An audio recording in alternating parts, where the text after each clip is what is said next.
सुनाओ coaching shipyard limited, अब देखिए 1685 रुपए पर क्लोजिंग हमें देखने को मिली है एंड यहाँ पर वापस से एक तेजी हमें देखने को मिली है, लेकिन क्या पूरे तरीके से रिकवर होने वाला है? क्योंकि अगर आप बात करें ये स्टॉक गिरे क्यों थे, इसका रीजन हमें समझना पड़ेगा। तो उसमें सबसे बड़ा रीजन था हाई वैल्यूएशन एंड ऐसे में 3000 रुपए के आसपास से ये स्टॉक टूट पड़ा। एंड यही नहीं, मझगांव डॉक हुआ, आपका गार्डन रीच हुआ, ये सभी स्टॉक, इवन पूरे डिफेंस पैक बुरी तरीके से टूट पड़ा।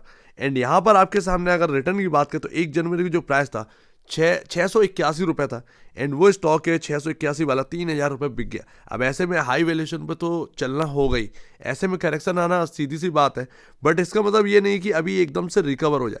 हम गिरे हैं बिकॉज ऑफ हाई वैल्यूएशन, हम दोबारा अगर उसी प्राइसिंग में पहुंच जाएंगे तो इसका मतलब है कि हाई वैल्यूएशन दोबारा लौट आई, तो ऐसा तो नहीं हो सकता। बट यहाँ पर क्या हमें सपोर्ट कर सकता है? अर्निंग्स, आने वाली अर्निंग्स। एंड हाल फिलहाल में अगर आप देखें तो ग्लोबल का माहौल काफ़ी ज़्यादा खराब हो चुका है।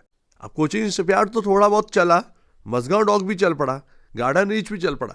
अच्छा, इसका चलना बहुत ज़रूरी है, मझगांव डॉक का चलना बहुत ज़रूरी है because of coaching shipyard second position पर यहाँ पर जहाँ कंपनी आती है।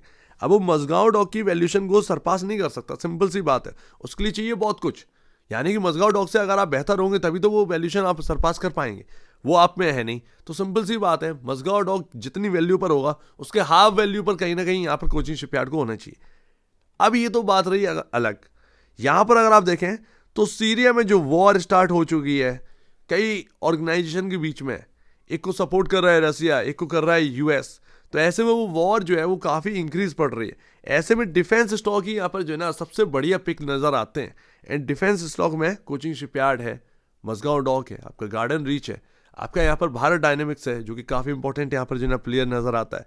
तो ऐसे में ये स्टॉक्स कहीं ना कहीं ऐसे टाइम में हायर साइड जाते हुए नज़र आ सकते हैं, बट ये शॉर्ट टर्म वाला यहाँ पर रहेगा। हायर साइड आप जाओगे, शॉर्ट टर्म में जा सकते हैं, बट ये लॉन्गर टर्म में आप जो है ना हायर साइड सस्टेन नहीं कर पाओगे, क्योंकि वो ना सेंटिमेंट प्ले है, सेंटिमेंटल प्ले है। सेंटिमेंट की वजह से यहाँ पर प्ले कर रहे हैं लोग, कोई पोजीशन ले जा रहा है, डिलीवरी रख रहा है, 7-7 दिन की रख रहा है, 1-1 महीने की डिलीवरी क्वांटिटी रख रहा है, तो वो ना सिर्फ और सिर्फ सेंटिमेंट बेसिस पर है। जो लॉन्गर टर्म वाले हैं उनको तो सिर्फ और सिर्फ अर्निंग से मतलब है। भाई अर्निंग दिखाइए आप कैसी आ रही है, Q1 की अर्निंग, Q2 की earning, Q3, Q4 annual earning, तो ये आपके सामने ना काफ़ी मैटर करता है। वही चीज़ ना, उसमें सेंटिमेंटल प्ले तो आपका आएगा नहीं, तो वो ना जो सेंटिमेंट प्ले यहाँ पर अभी तक हो रहा था, जो उसमें कुछ लोग बेच बाच के निकल गए, उनका तो बेनिफिट हो गया, बट जो लॉन्गर टर्म के चक्कर में रुके रहे ना उनका सत्यानाश हो गया। अब वो अगर आप देखें तो 3000 का प्राइस बहुत दूर का नहीं देखने को मिलता है इतना ज़्यादा, लेकिन फिर भी उसके लिए बहुत कुछ चाहिए जो कि अपने पास अभी नहीं है। अब यहाँ पर अगर आप देखेंगे पी रेशियो 51.01 का है, प्राइस टू बुक वैल्यू 6.38 का, 38 टाइम अपने बुक वैल्यू से ऊपर काम कर रहा है। बुक वैल्यू आपका 200 रुपये 53 पैसे है। मझगांव चल रहा है 12.58 टाइम पर, इसका हाफ कर दीजिए, मैं तो हाफ लेकर चलता हूँ, सिंपल सी बात है, हाफ कर दो, हाफ से समझ में आ जाएगा। लमसम इसको रहने चाहिए था कोचिंग शिपयार्ड को 6.76 टाइम, 7 टाइम के अराउंड, ठीक है ना ये, बट थोड़ा सा ही यहाँ पर ना आपके सामने हाईयर साइड देखने को मिल रहा है, तो कोई दिक्कत की बात नहीं है, लेकिन यहाँ से और ज़्यादा चल जाना ये दिक्कत यहाँ पर ले आएगा। एंड ये मार्केट होने देगा भी या नहीं होने देगा, ये सबसे बड़ी बात है। मार्केट खुद ही ये नहीं होने देगा, बात इतनी सी है।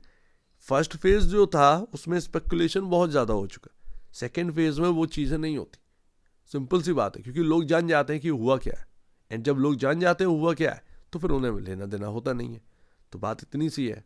एंड ऑलरेडी आपके सामने ये चार्ट मैं रख चुका हूँ, उम्मीद है आपने बना ली होगी ये ट्रेंड लाइन। अब मैं पूरी नहीं दिखा रहा हूँ क्योंकि स्क्रीनशॉट इतनी लिया है, बट ये मैं ऑलरेडी आपके सामने डिस्कस कर चुका हूँ कि यहाँ पर जो करेक्शन आया, वो जो ट्रेंड लाइन चल रही थी इस स्टॉक के अंदर 681 700 की तरफ से, वहीं पर हम लौट कर आ चुके। ज़्यादा से ज़्यादा सिर्फ और सिर्फ 90 रुपये का डिफरेंस रह गया था। अब बताओ 90 रुपये का उस ट्रेंड लाइन, और वहीं से आप घूमे हो उधरी से। अब हाल फिलहाल में क्या इंपॉर्टेंट है, क्या यहाँ पर 3000 के लिए यहाँ पर इसको बाय करना चाहिए? भाई बड़ा रिस्की लगता है, सिंपल सी बात, बड़ा रिस्की लगता है। आप कैसे यहाँ पर जो है अनुमान लगा सकते हैं कि एकदम से जो है ना वो रिकवरी आ जाएगी, जबकि हम उसकी वजह से ना जो हाई वैल्यूएशन है उसकी वजह से गिरे हैं, दोबारा हाई वैल्यूएशन तो नहीं हो सकती, सिंपल सी बात है। ये तो आप भी जानते हैं, मैं भी जानता हूँ, तो पूरा यहाँ पर ना पूरा मार्केट जानता है। तो जो होना था वो हो चुका है, ठीक है ना। अब यहाँ पर जो चलना है वो सिर्फ और सिर्फ अर्निंग्स इस स्टॉक को चलाएंगे और कुछ नहीं चलाएगा। अर्निंग्स लाइए चल जाओगे, अर्निंग्स नहीं लाओगे नहीं चलोगे, बस इतनी सी बात है। तो यहाँ पर आप देखोगे 1885 ये काफ़ी इंपॉर्टेंट जगह है, इसको अपने को निकालना है।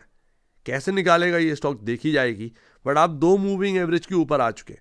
एक तो यहाँ पर ना 200 EMA, दूसरा यहाँ पर जो है ना 50 EMA, एंड ये आपका पड़ता है सीधा 1550 रुपये। ये आपका काफ़ी इंपॉर्टेंट लेवल हो जाता है 1550 रुपये। उसके 2 रीज़न है। यहाँ पर आपके सामने ये जो देख रहे हैं आप, ये डब्ल्यू पैटर्न, इसका मिड पॉइंट सबसे पहले 1550 के आसपास, 1550 1540 ये मान के चल सकते हैं। ये जो ग्रीन लाइन आप देख रहे हैं ये 50 EMA है, ये आपका ना 1550 पर रही है, ठीक है ना।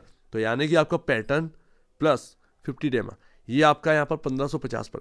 जब ये 1500 और 1550 यहाँ पर ना टूट जाएगा, तब आप कहिएगा बॉस कि नेगेटिविटी वापस आ गई है, दोबारा शायद कहीं ना कहीं एक ड्रैग हमें देखने को मिलेगा, तब तक नहीं देखने को मिलेगा। 1500 1550 जब तक स्क्रीन पर है कोई दिक्कत की बात नहीं है, ये एक समझ में आता है। ऊपर से एक और बात है, यहाँ पर आपके सामने है जो आज एक थोड़ी सी रिकवरी आई ना हल्की सी निचले लेवल से, वो पता है क्यों आई है? वो रेड लाइन देख रहे हैं ना, ये 200 EMA है, इसकी वजह से आई है। अब ये आपका है लमसम 1660 1665 के आसपास ये आपका 200 EMA पड़ता है। तो सबसे पहले ये आपका रहा इंपॉर्टेंट, उसके बाद आपका 1500-1550 का ये सेकंड जो एक रेंज है वो रहने वाली है। जब तक ये है तब तक अपसाइड की उम्मीद कर सकते हैं 1885 तक, लेकिन बस उतना ही। जब तक ये 1885 नहीं निकलता तब तक तो हम कुछ कह ही नहीं सकते। लेकिन अगर 1885 अगर निकला तो वो 2000 की तरफ जा रहा है, वो 2000 की तरफ जा रहा है, तो वो कहीं ना कहीं धीरे धीरे बढ़ेगा फिर। तो बस सिंपल सी बात है, यही अभी अपने को सिनेरियो देखने को मिल रहा है, यही मान लेने चाहिए। एंड यही चीज़ों की वजह से ना, मतलब इनसे सब कुछ हमें जो है ना वो पहले पता चलता रहा, ये पुराना डेटा है, यही सब कुछ है और कुछ नहीं है आपके पास, हमारे पास। इसको समझ लिया तो सब कुछ है। एंड इसीलिए मैं कह रहा था ट्रेंड लाइन बना लो अपने चार्ट पर, ज़्यादा बेहतर है। इससे आप जो है ना लाइव अपना जो है वो देख सकते हैं। सो उम्मीद है काफ़ी कुछ आपको समझ में आया होगा। एक बार निवेश से पहले या बेचने से पहले अपने ब्रोकर एडवाइस से जरूर सलाह लीजिएगा, खुद की स्टडी करिएगा, उससे बेहतर कुछ भी नहीं है। खुद की स्टडी मस्ट है। तो आप दीजिए वीडियो देख लीजिए। बहुत धन्यवाद दोस्तों।